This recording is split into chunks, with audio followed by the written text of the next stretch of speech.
সংসারে প্রত্যেক ব্যক্তি কোনো না কোনো রূপে ঈশ্বরকে মানে। কেউ মূর্তি রূপে, তো কেউ তত্ত্ব রূপে, কেউ ভাবনা রূপে, আবার কেউ স্বভাব রূপে। কেউ নিজের মধ্যে পরমাত্মা খোঁজে, আবার কেউ অন্যের মধ্যে।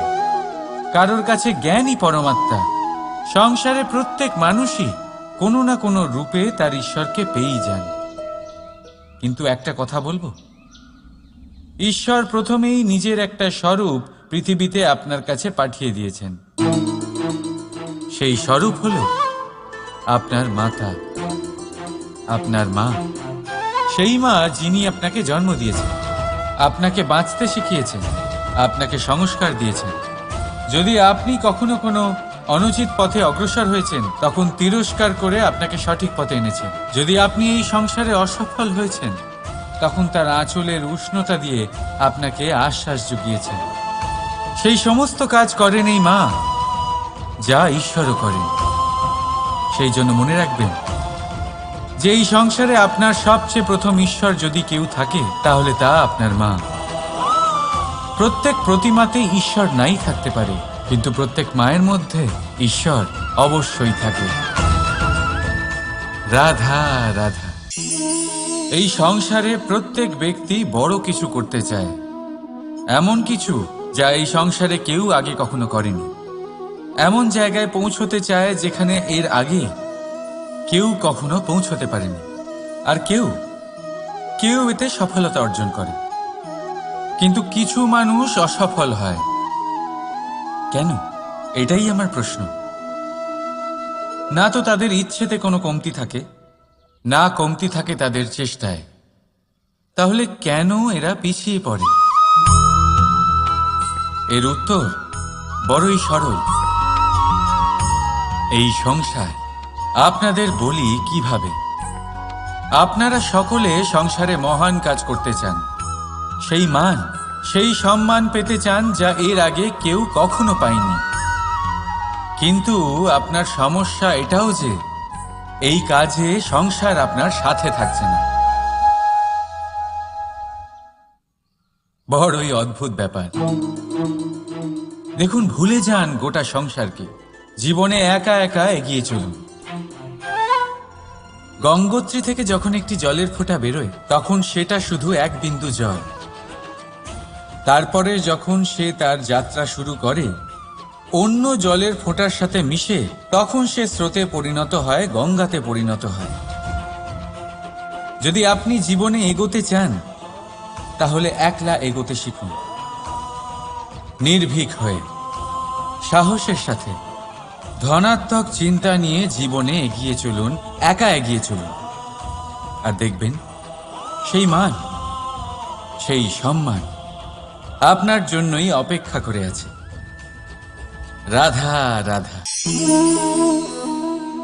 এই প্রদীপ দেখতে পাচ্ছেন আপনি? নিজেও জ্বলে আর এই বাতিকেও জ্বালিয়ে রাখে, আর এই সংসারকে প্রদান করে প্রকাশ। অন্ধকারাচ্ছন্ন ব্যক্তিকে প্রদান করে আশার আলো। কিন্তু এটা কখনো ভাবে না যে সেই মাটি কেমন হবে যা দিয়ে এটা তৈরি করা হয়েছে, সেই কুমোর কেমন হবে যে একে আকার দিয়েছে।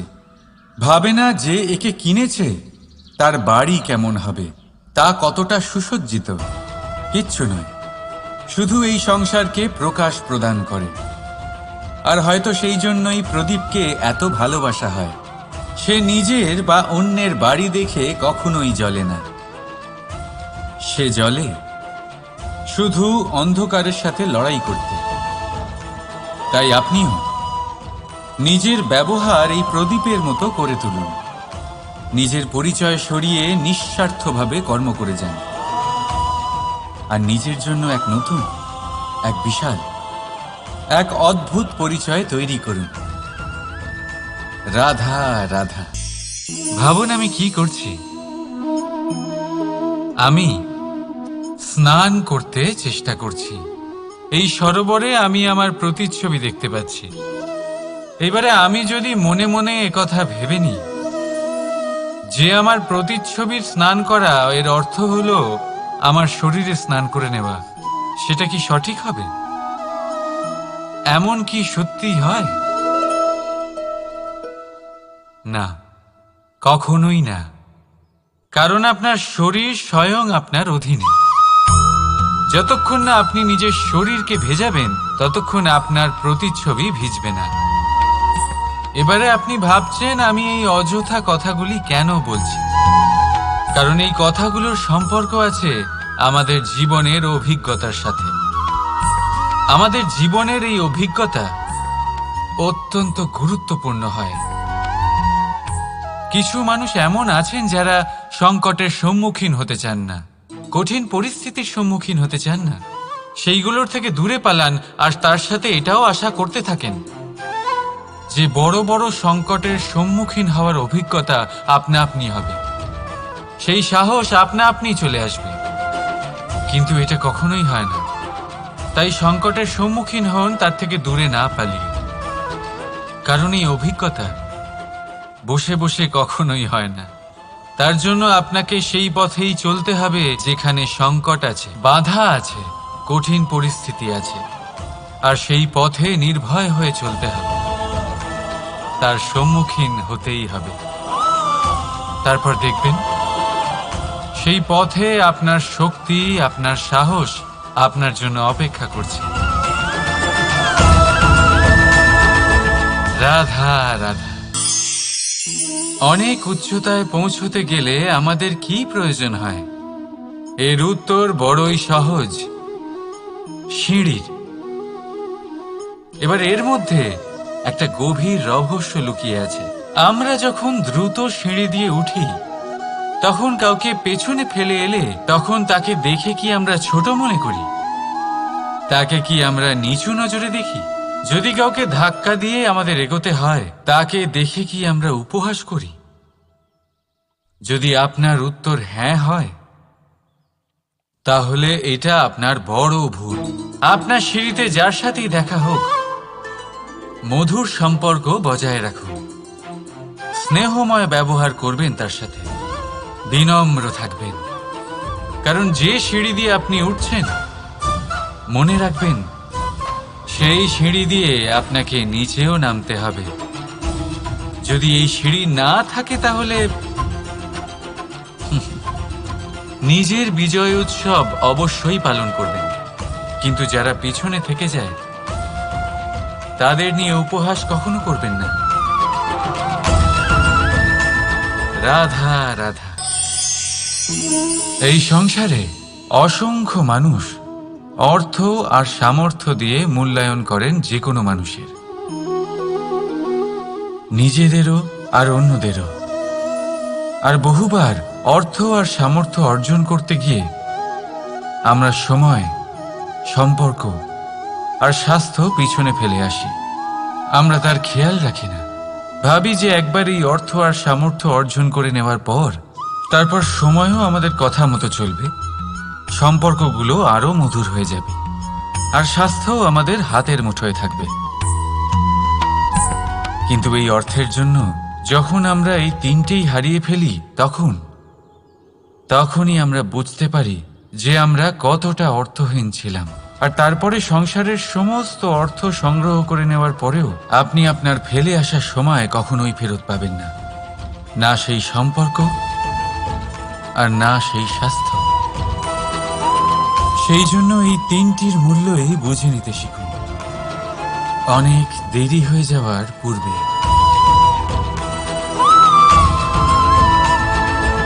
রাধা রাধা। প্রেম, আমরা সকলে প্রেম করি, প্রেম পাওয়ার চেষ্টা করতে থাকি। আর এমনও অনেক মানুষ আছেন যারা প্রেম অর্জন করেও ফেলেন, কিন্তু সেখান থেকে শুরু হয় এক নতুন অধ্যায়ের। আচমকা দুই প্রেমীর কিছু অনুচিত বলে মনে হতে থাকে। আচমকা দুজনে নিজেদের অস্তিত্ব নিয়ে বিচলিত হতে থাকেন। এবার এমন হলে কি করা যেতে পারে? দেখুন, এই হলো হলুদ,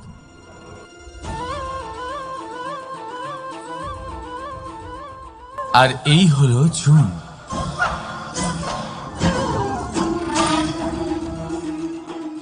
এবার এটাকে দেখুন, যখন চুন আর হলুদকে একসাথে মিলিয়ে দেওয়া হলো, তখন ওরা নিজেদের রং ত্যাগ করে দিয়ে একটা নতুন রং তৈরি করল। প্রেমের রঙও কিছুটা এইভাবে অর্জন করা হয়। এখানে কোনো আমি থাকে না, শুধু আমরা হয়, শুধু একাত্ম হয়। সেই জন্য ত্যাগ করুন নিজের অস্তিত্বকে আর মনের উত্তেজনাকে আলিঙ্গন করুন। তারপর দেখুন আপনার এই প্রেম আপনাকে কোথায় কোথায় নিয়ে যায়। রাধা রাধা। এই পাতাকে দেখুন, কত কোমল, কত শীর্ণ। যদি এর উপরে একটুও জোর খাটান, বেঁকে যাবে। পাতা তো এরকমই হয়, একটু জোর খাটালেই তা বেঁকে যায় এদের নমনীয়তার জন্য। কিন্তু ওদের এই নমনীয়তার জন্য ঝড়ে, বিপর্যয়ে ওরা ভেঙে পড়ার থেকে বেঁচে যায়। যদি এদের বদলে কোনো দৃঢ় বৃক্ষ হয়, তখন হাওয়ার তীব্র গতি সে সহ্য করতে পারে না, তার সম্মুখীন হতে পারে না, ভেঙে পড়ে যায় সে। ঠিক সেই রকমই হয় আমাদের সম্পর্ক।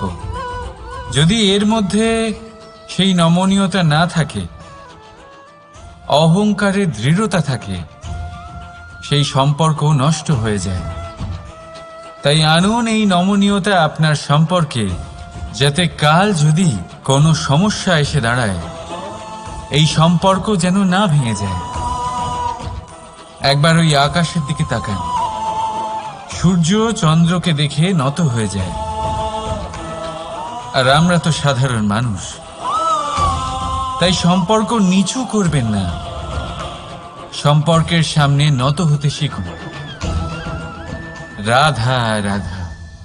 ভুল আর মানুষ, এই দুইয়ের সম্পর্ক অবিচ্ছেদ্য।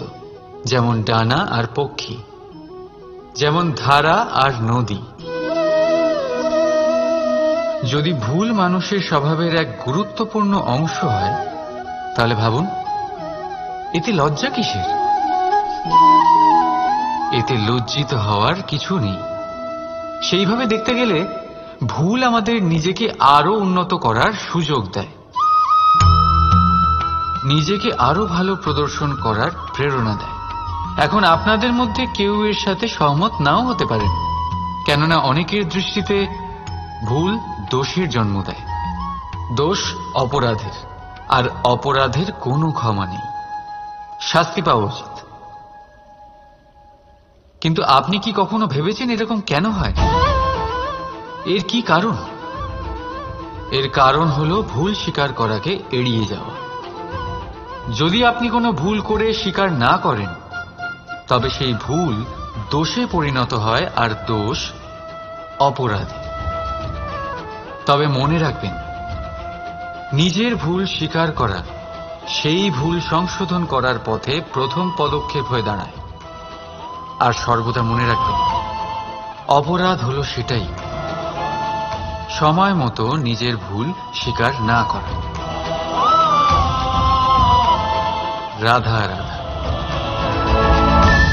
মানুষ অন্য কোনো বস্তু বা ভাবের সাথে পরিচিত হোক না হোক, ভয় আর ভবিষ্যৎ, এই দুই মানুষের মনে সর্বদা থাকে। যাদের অস্তিত্ব তার নিজের অস্তিত্বের ওপর প্রভাব ফেলে। আশ্চর্য, তাই না? ভয় সেটা যা আপনি জানেন না, যা অজানা। আর সেই কারণে আপনার ভয় হয় যে কে জানে কি হবে। ভবিষ্যৎ তাই যা এখনো ঘটেইনি। তাহলে যা ঘটেনি সেটা নিয়ে চিন্তা কেন?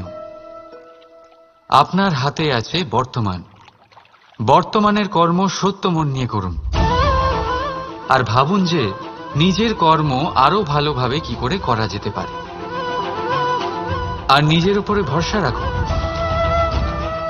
যদি বর্তমানের কর্ম আপনি মন থেকে করেন, তাহলে ভয় নিজেই দূর হয়ে যাবে, আর ভবিষ্যতের ফল অবশ্যই মিষ্টি হবে। তাই ভয় আর ভবিষ্যৎকে নিয়ে চিন্তিত হবেন না, এই বর্তমানেই বাঁচুন। রাধা রাধা, কি অসাধারণ পুস্তক, তাই না? সুন্দর আবরণ, সজ্জিত পৃষ্ঠা,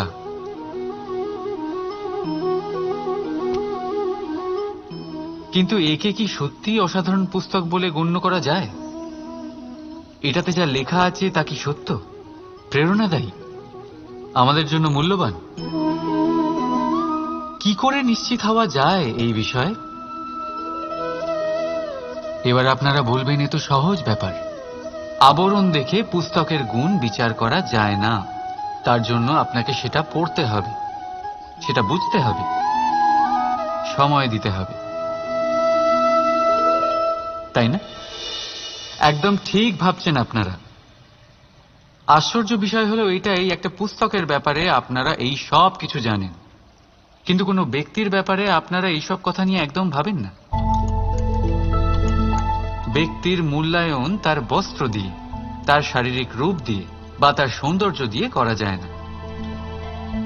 তার জন্য আপনাকে সেই ব্যক্তির মন পড়তে হবে, বুঝতে হবে, তাকে সময় দিতে হবে। কিন্তু আমরা কি করি? গঠন, রং আর সৌন্দর্য দেখে আকৃষ্ট হয়ে যাই, সেটাকে প্রেম ভেবে বসি। আর প্রত্যেক দিন কাউকে না কাউকে এটা বলতে শোনা যায় যে তার প্রেম কাহিনী সফল হল না, সে প্রতারিত হয়েছে। কিন্তু এতে দোষ আর কারণ নয়, স্বয়ং আপনার। আপনি সেই ব্যক্তিকে সময় দেন, আপনি সেই ব্যক্তির বিচারধারা পরখ করেন। প্রেম কিছু মুহূর্তে তৈরি হওয়ার রন্ধন নয়, এর স্বাদ আস্বাদন করার জন্য আপনাকে জীবনভর সময় দিতে হবে। তাহলে সময় দিন, একে অপরের রূপকে নয়, আত্মাকে চিনুন। আর অতি অবশ্যই মন প্রসন্ন হয়ে বলে উঠুন, রাধা রাধা। মানুষের ভাবনা সংসারে সবচেয়ে গভীর, বা বলতে পারেন সবচেয়ে কঠিন ভাব। কখন কি ঘটে যাওয়ার পরে এই মন কি ভেবে বসবে, এটা বলা অসম্ভব। আর আমাদের এই ভাবনা অনেক সময় আমাদের মনে হীন চিন্তা নিয়ে আসে। আমরা সবসময় আমাদের ওপরের শ্রেণীর লোকেদের লক্ষ্য করি, তাদের জীবনের বিশ্লেষণ করি, আর তারপর নিজেকে হীন মনে করি। ও কত ধনশালী, ও কত বলশালী, আর আমার কাছে তো কিছুই নেই। আমি নিঃস্ব, আমি হীন, এই সংসারের জন্য আমি কিছুই নই। মনে হয় না এরকম? কিন্তু আসলে তা নয়। আপনার কাছেও অনেক কিছু আছে, পরখ করে দেখে নিন। অতি ক্ষুধার্ত মানুষ যদি এক মুঠো ভাত পেয়ে যায়, তা যতই অন্যের কাছে ক্ষুদ্র অন্নের দানা হোক, তার কাছে তা ভোজের থেকে কোনো অংশে কম নয়। তাই যখনই মনে হীন চিন্তার উদ্রেক হবে, আপনজনদের দিকে তাকান, তাদের কথা ভাবুন। আপনার বিশ্বাস হয়ে যাবে, আপনি যতই মনে করেন এই সংসারের জন্য আপনি কিছুই নন, কিছু মানুষের জন্য আপনি গোটা সংসার সমান। তাই যা আপনার সংসার, তাতেই সুখী থাকতে শিখুন। রাধা রাধা। আশ্চর্য হচ্ছেন না আপনারা যে আমি কি করছি, কি লিখছি? দেখতে চান? এবার আপনারা ভাবছেন আমি মাটিতে মাটি কেন লিখছি। এর পেছনে একটা বড় কারণ আছে, কিন্তু সেটা বিশ্লেষণ করার আগে আমাকে একটু জলের ওপর জল লিখতে দিন।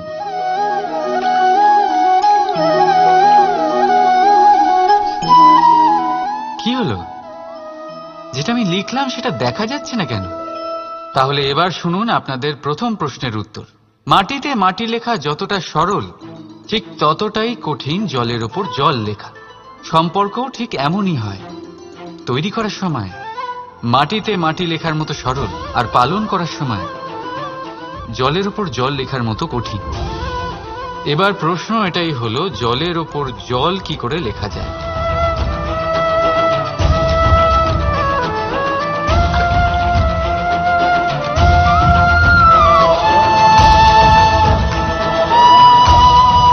যেভাবে এই পাথরগুলো জলের মধ্যে ডুবে জলের গভীরে চলে গেল, ঠিক এইভাবে আমাদের সম্পর্ক পালন করতে হবে। এই পাথরের মতো নিষ্ঠা সহকারে গভীরে যেতে হবে। সম্পর্ক কখনোই ভাঙবে না। রাধা রাধা।